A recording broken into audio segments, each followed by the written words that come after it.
मित्रों, आप सभी ने देखा होगा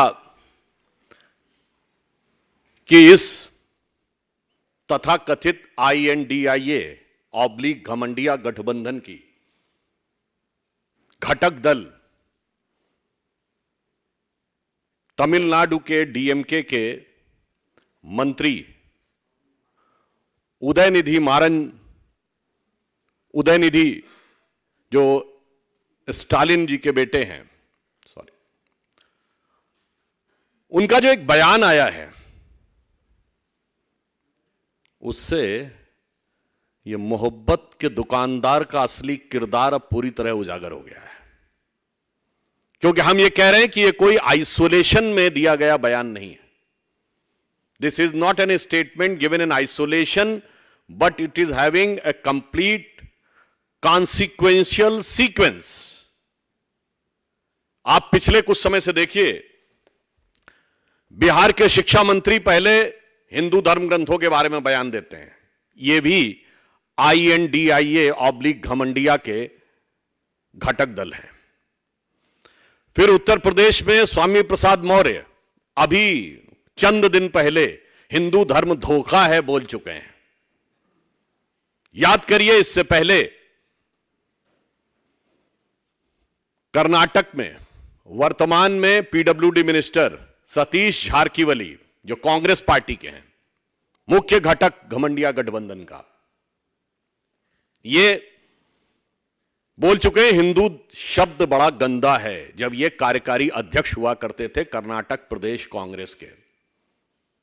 गोपाल इटालिया, जो इस समय आम आदमी पार्टी के महासचिव हैं, जो गुजरात आम आदमी पार्टी के अध्यक्ष हुआ करते थे, वो बोल चुके हैं कि मंदिर नहीं जाना चाहिए, देवी देवताओं की पूजा नहीं करनी चाहिए।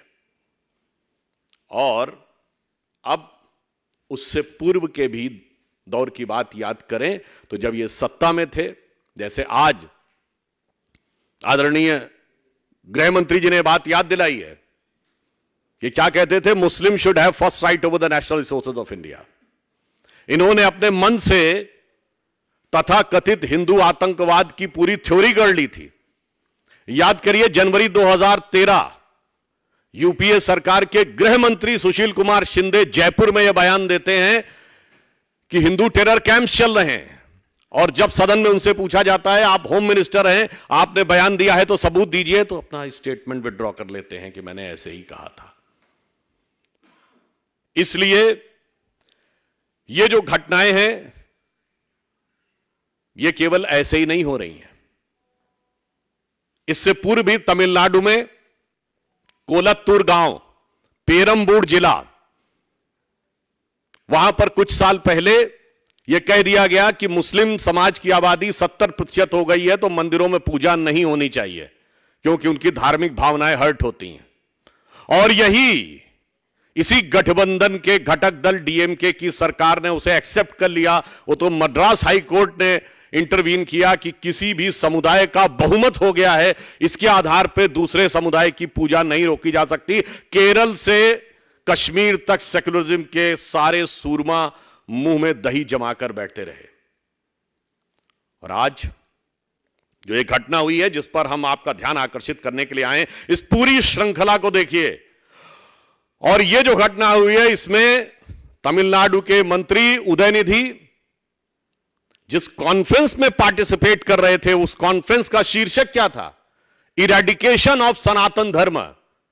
यह कोई बाई चांस मुंह से निकला बयान नहीं था, यह बाकायदा एक कॉन्फ्रेंस हो रही है जिसका शीर्षक है इरेडिकेशन ऑफ सनातन धर्म। हिंदी में कहेंगे सनातन धर्म का समूल नाश। इरेडिकेशन की हिंदी हुई सनातन धर्म का समूल नाश। और ऐसा भी नहीं कि वो सीधे बयान दे रहे थे, आप सबने वो क्लिप देखी होगी, पढ़ रहे थे कागज से। इसका मतलब it was well thought after, well written, with a proper design, with a proper conclusion. और यह भी मुझे आश्चर्य हो रहा है, मुंबई में बैठक खत्म हुई और 24 घंटे में धमाका। मैं पूछना चाहता हूं कि ये उदयनिधि को किसने लिख के दिया था कागज? और इसमें इस गठबंधन का क्या रोल है?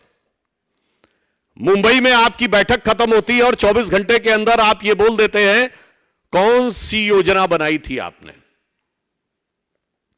और जब आप किसी समुदाय, किसी संस्कृति के समूल नाश की बात करते हैं तो मैं कहना चाहूंगा unequivocally and technically it is the case of hate speech, and we are not having any ray of hope from any government of this INDIA/Ghamandiya Gadbandhan. So I would like to remind that the Honorable Supreme Court of India has given an observation that they will take a suo motu cognizance of any hate speech. So I hope that the Honorable Supreme Court will be keeping an eye and will be having the strict vigil and will take appropriate step on this utterly unequivocal, damaging, violence-provoking hate speech, because it is not only insult, it is saying eradication, means to finish. और मैं यह भी कहना चाहता हूं कि कई बार कहा जाता है कि we want to digress the issue. I would like to remind to Mr. Rahul Gandhi that during his so-called Bharat Jodo Yatra, when he was passing through Tamil Nadu, he has taken in his yatra Mr. George Punia, who has openly said that he wears the shoes because he considered the land of Bharat Mata apavitra, and he doesn't want his feet to be touched on this holy land. ये दुकानदार का असली किरदार है, ये मोहब्बत के नाम पे हो रहा वोट का असली व्यापार है। और जब डाइग्रेस द इशू की बात करते हैं तो मैं ये भी याद दिलाना चाहता हूं, ये आरोप लगाते हैं कि हम लोग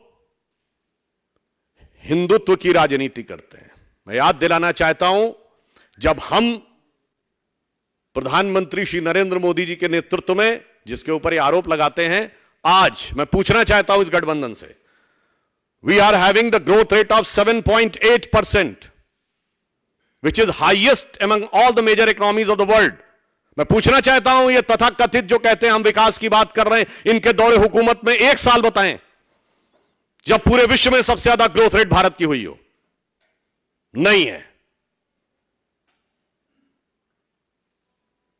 यह बताइए, हमारी जब जब सरकार रही है, ग्रोथ रेट महंगाई की दर से ऊपर रही है। इनकी जब जब सरकार रही है, महंगाई की दर ग्रोथ रेट से ऊपर रही है। अरे इनके जमाने में तो वो मजाक उड़ता था, आप सबको याद होगा, इंडिया की ग्रोथ रेट क्या रहती थी? 1.82%। And those who remember in 1980s it was reduced कि भारत तो 2% से ऊपर जा ही नहीं पाएगा, because it is a Hindu rate of growth. That was 2%। और ये वो तब था when they were having almighty, all powerful 2/3 majority government of Srimati Indira Gandhi's 70s 1 to 77, then another 2/3 majority government of Srimati Indira Gandhi 81 to 84, then an all-time highest majority government of Rajiv Gandhi 84 to 89, 2% growth rate. हमारी government आई है, I can say this 7.8% growth rate in the worst possible situation in the world today. एक जमाने में IMF से loan लेने के लिए ये लोग पीछे भागते थे, and in our government the IMF chief Kristina Georgieva says that India is going to be the brightest star.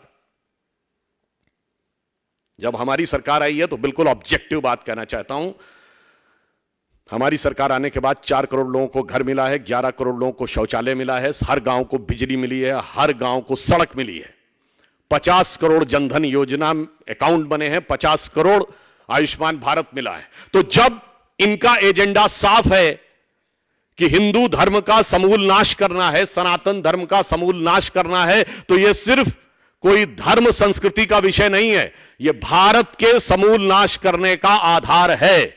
और यह बात मैं इसलिए भी कहना चाहता हूं, भारत के वो हिस्से जहां इरेडिकेशन ऑफ सनातन धर्म हो गया, in the latest history Pakistan, what happened? आप तबाही का मंजर है कि नहीं? And in India, Kashmir, what happened before 2019? What was the growth rate? What was the employment rate? What was the education rate? That's why I want to say with firm conviction, their real design has been exposed. And this design is nothing but to hit and demolish the basic framework of this country, which is the base of knowledge, which is the base of development, which is the base of prosperity. मैं याद दिलाना चाहता हूं, ये so called secular सरकार में इस देश में सोना गिरवी रखा गया था। Foreign exchange reserve 1991, I would like to remind, within 1 year 2 times devolution of rupee, $1 billion, less than $1 billion of foreign exchange reserve. And it reached 100 billion in Vajpayee government, crossed 500 billion in Modi government. This is our development. और आप जिसको मुद्दे की बात कहते हैं, आपका मुद्दा सिर्फ भारत और भारतीय संस्कृति का अपमान ही नहीं करना, अब बहुत साफ हो गया है कि उसका समूल नाश करना है। तो भाई, any parameter, if they want to talk, again I would like to remind, आपके जमाने में SC ST कमीशन एक होता था, हमने ST कमीशन अलग किया है। आपके जमाने में OBC कमीशन जैसी कोई चीज ही नहीं होती थी, हमने किया है। आपके जमाने में रिजर्वेशन ही खत्म था, कश्मीर में नहीं मिलता था, कई इंस्टीट्यूशंस में नहीं मिलता था, हमने दिलवाया है। समाज के हर वर्ग का वास्तविक सम्मान हमारी सरकार में हुआ है। अब मैं यह भी एक बात कहना चाहता हूं अपने तमिल भाइयों से। I would like to urge to our Tamil brothers, those who want to say that if in Sanatan Dharma there is only thing which is divisive and discriminatory, and they are thinking that this is like a disease and virus. मैं उनको याद दिलाना चाहता हूं, if the scientist like Robert Oppenheimer sees its inspiration from Srimad Bhagavad Gita, if the scientist like Erwin Schrödinger in his book What is Life says that he is inspired by Upanishads, if the father of the rocket science Werner von Braun, whose guru was Hermann Oberth, and he said that he uses to read Vedas for knowledge, Werner Heisenberg has said that he has got the final concept of relativity, uncertainty by discussing with Gurudev Rabindranath Tagore on the Vedantic philosophy. मेरे भाई, अगर बड़े बड़े साइंटिस्टों को इसमें knowledge नजर आ रही है और आपको सिर्फ डिवीजन नजर आ रहा है, तो वायरस आपके दिमाग में आ गया है। वायरस ये नहीं है, the virus is in your mind, and this virus is nothing but, one is a Macaulay virus of 19th century, another is a Marxist virus of 20th century. और इस अमृत काल में इस विष को निकालना होगा। मैं तमिल भाइयों से कहना चाहता हूं, you talk about the Tamil pride, and he was saying that the Sanatan is a word from Sanskrit language. I would like to say all the so-called Dravidian parties use the word Dravid. Dravid is not a Tamil word, it is a Sanskrit word, which has been misappropriated by Britishers. It is part of two words of Sanskrit. Drav means liquid, Ra means dharti. That is that part of land which is surrounded by water. And it is being used by Adi Shankaracharya. और वेदों में शुनाशेप की कथा में आता है, Adi Shankaracharya, when he came to Kashi and he has to discussion with the Vidvat Parishad, they asked, young boy, you give your introduction. Then Shankaracharya said, Adi Shankaracharya I am talking about, he said, Aham Dravid Shusho Asmi. मैं द्रविड़ शिशु हूं. All the frameworks of Vedantic philosophy emerged from this southern India, which they call the Dravid land. It is called Dravid land in the Sanskrit text. अद्वैत के प्रवर्तक शंकराचार्य केरल से, द्वैत के प्रवर्तक मध्वाचार्य कर्नाटक से, विशिष्टाद्वैत के प्रवर्तक मध्वाचार्य कर्नाटक से, द्वैत के प्रवर्तक रामानुजाचार्य तमिलनाडु से, द्वैताद्वैत के प्रवर्तक निम्बार्काचार्य आंध्र से, वेदों पर एकमात्र भाष्य लिखने वाले सायणाचार्य विजयनगर एम्पायर से, यानी आज का कर्नाटक और आंध्र. मान्यवर, क्या हिस्ट्री पढ़े हैं? ये कौन सा वायरस आपके दिमाग में घुस गया है? और मैं इसलिए यह भी कहना चाहता हूं, यह वायरस जानते कहां से घुसा है? There was a British missionary whose name was G.U. Pope, George Uglo Pope. He has first time tried to bifurcate and he used the word Tamil race. मैं कहना चाहता हूं, जाके पढ़ो उसने क्या क्या लिखा है आपके बारे में. इतनी निगेटिव बातें भी लिखी हैं. And those who want to cherish, there was another father, his name was John Lazarus. He has written objective thing, but you are not ready to accept the objective thing. G.U. Pope has written all the thing with design, और वो समझ में आने का प्रयास होता है. I would just like to say that in Thirukkural 1330 verses were written by our esteemed Tamil saints, और उसमें 3 पार्ट है. परुल, आगम, काम. धर्म, अर्थ, काम, जो धर्मशास्त्र में लिखा है. मगर अफसोस यह है कि यह मैकॉले और मार्क्स का वायरस ऐसा घुस गया है कि अपनी ही नहीं पढ़ रहे हैं संस्कृति. मैं आज के युवाओं से कहना चाहूंगा, मैं उदयनिधि से भी कहना चाहूंगा, अरे वो दिन गए जिस ढंग की फिलॉसफी पे आप बात कर रहे हैं. Shed this virus of 19th century of Macaulay and 20th century of Marx. Come today and see what Modi ji is doing. हमने तमिल संस्कृति को जो सम्मान दिया है, Singol, which has been discarded by Jawaharlal Nehru, has been established with full honor and prestige in the new Parliament of India. It was an initiative of our Prime Minister Shri Narendra Modi. I would like to remind, there was a very famous Tamil scripture, Shilupatikaram, जिसमें कन्नगी अम्मा और कोवलम की कथा है. और जब कन्नगी देवी के साथ अन्याय होता है तो कहा जाता सिंगोल टेढ़ा हो गया था. And they want to ridicule, they are ridiculing the Tamil culture. And if you want to have Tamil pride there, yes, it is there in the CERN laboratory, which is the biggest, one of the biggest scientific laboratory of the world in Europe, which has discovered the Higgs boson, the fundamental particle. और उसकी lobby में जाइए तो नटराज की मूर्ति लगी हुई है, which is from Tanjavur in Tamil Nadu.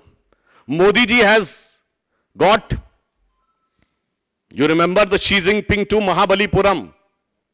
Has anybody ever thought about the Tamil influence over China?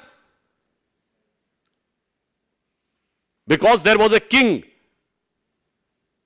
who converted into Buddhism with the name Bodhidharma, and then he went to China, and by the name Dhammo, he has become the patriarch of Jain Buddhism. At one point of time, almost 80% of China was Buddhist, and they considered this king from Mahabalipuram as their patriarch. This was Modi ji has thought about it. So, I would like to say, whether it is the development, whether it is the education, whether it is the self-pride, in all the aspects, there is no comparison between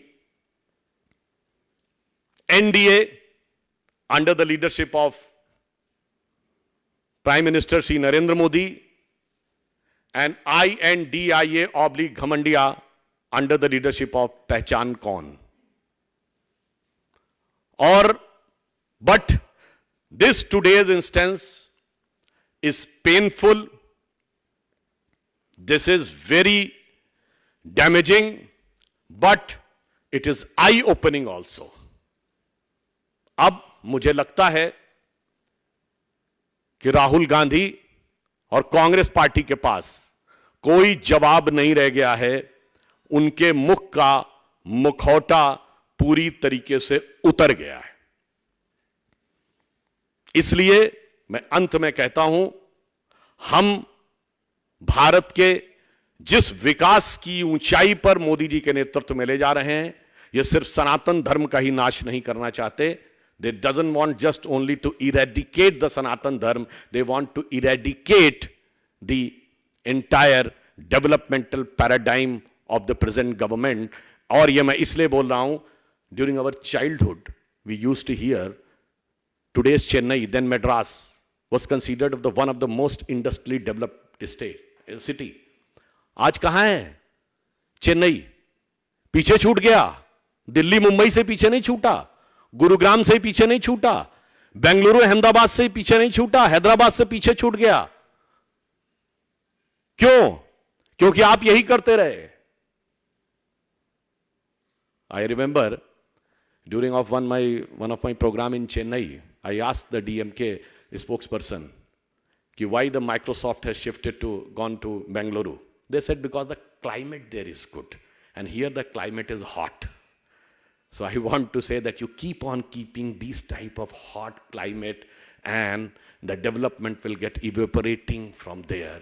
That's why I want to urge the Tamil people, think of the Tamil pride which is all over the world, all over the India, one of the most prominent religious temples were there, and look at the pace of development.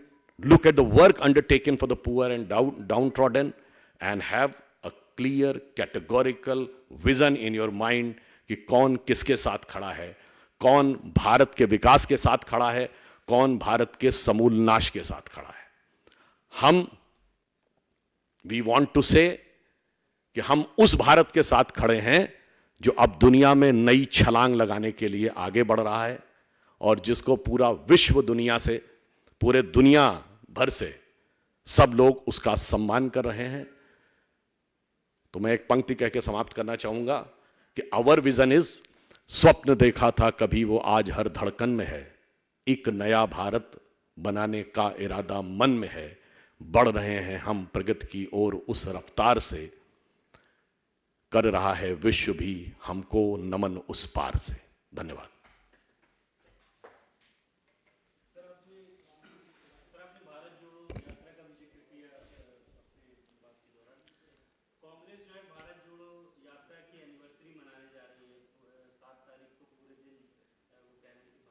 बरसी मनाने जा रही है.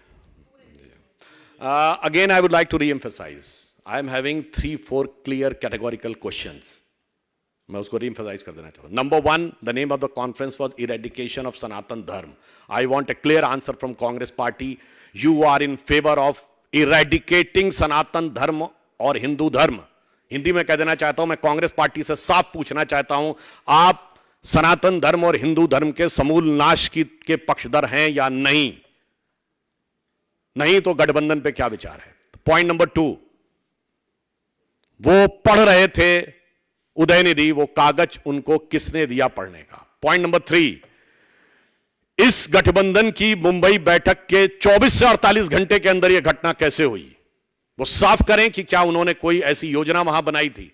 And point number 4, ये हमारे हिसाब से hate speech है और इसके ऊपर तमिलनाडु सरकार को कार्रवाई करनी चाहिए.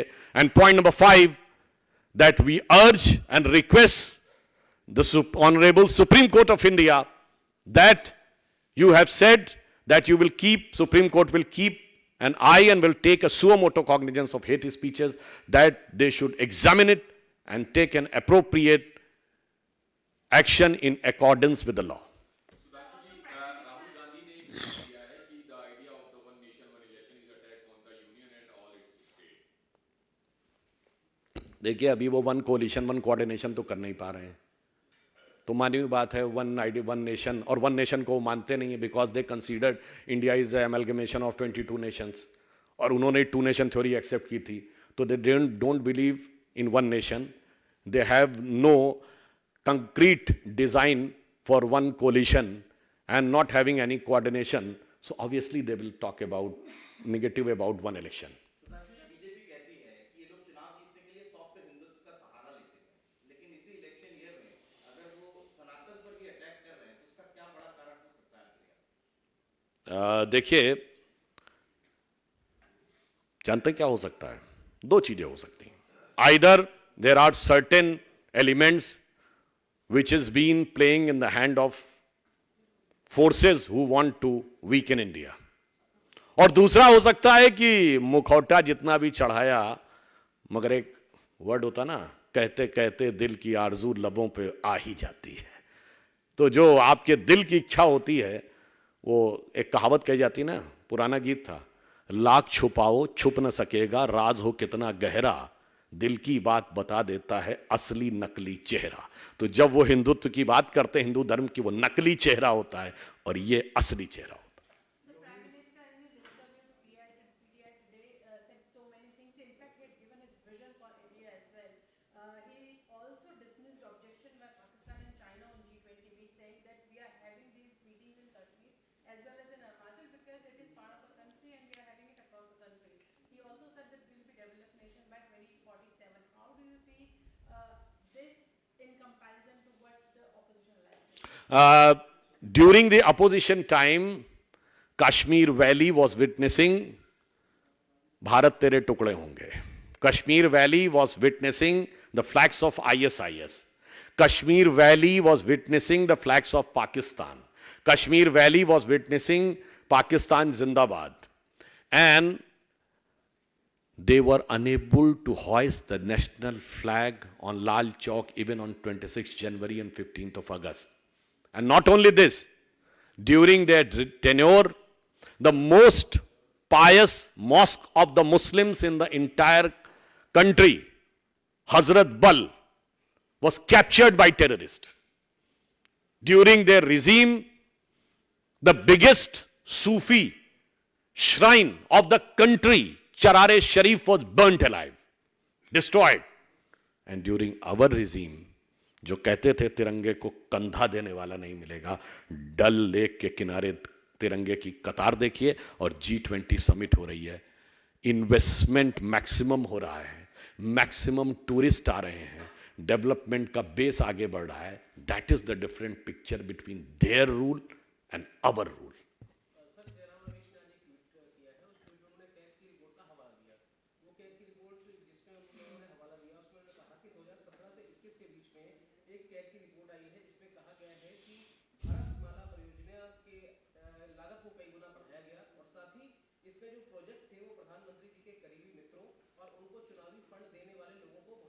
I would. So basically, Congress is using Bharatmala project and also in a way attacking that PM's near friends like Adani have got. नहीं, आपने इम्प्लिसिट बोला, I will give the explicit answer. Overt covert दोनों. I am saying Jairam Ramesh ji is a quite well read person. So I would like him to just look at it. You are talking about per kilometer 18 crore rupees. It was just in the simple situation. And what is written in that? The tunnels, the flyovers, and the overbridges exempted. That will have a different cost.